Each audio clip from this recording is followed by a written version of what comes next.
construction of the GTO that we can observe here. So basically again the GTO construction is very similar like as in the SCR, because the GTO is again made up of by using that is the four layer. Here we can observe the four layer on the upper side or on the top side you can observe that is the N2 layer. The combination of the N2 layer means that is N plus N plus.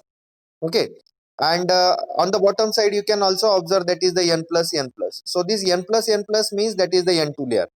Okay, on the bottom side the anode is will be there, and the anode will be showing the first layer, that is the P1 layer. Okay, the next layer is in the middle, you can observe that is the N1 layer. On the top side you can observe that is the P2 layer, and the N plus combination or the 4 N plus combination is providing the one layer that is called as a N2 layer. So P1 N1 P2 N2, the four layer will be forming. It means that the GTO is also consist of that is the four layer, that is again just like as in the SCR. In SCR we can observe PN PN. We will also say that P1 N1 P2 N2. Same here we can observe that is the four layer P1 N1 P2 N2. Three terminals we can observe.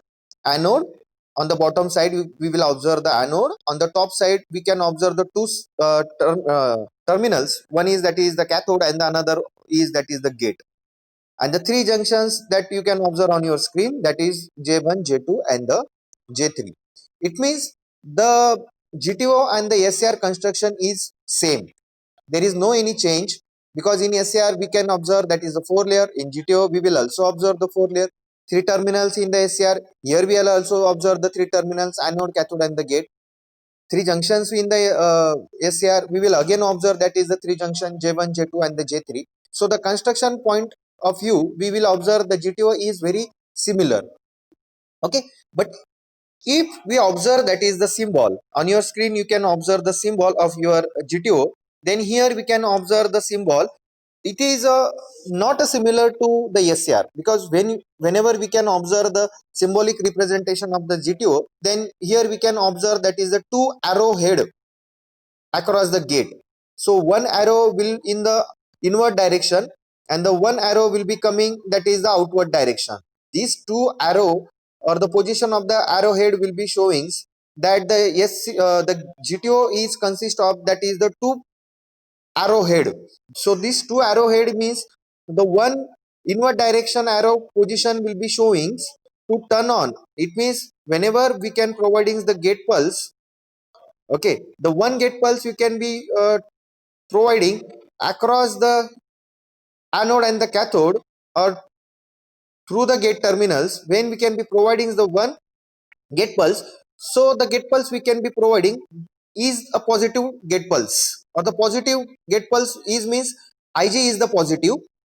So the inward direction arrow is showing that is the gate pulse is the positive, and the outward direction arrow will be showing the gate pulse is the negative. That means Ig is negative.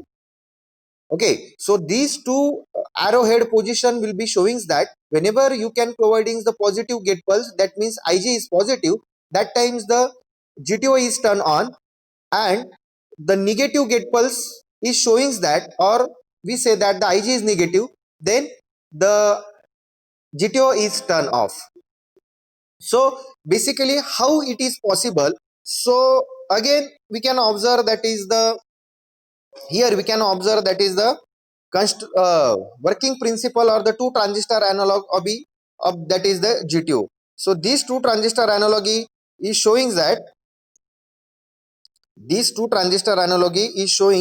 the same working principle, but there is the some changes, or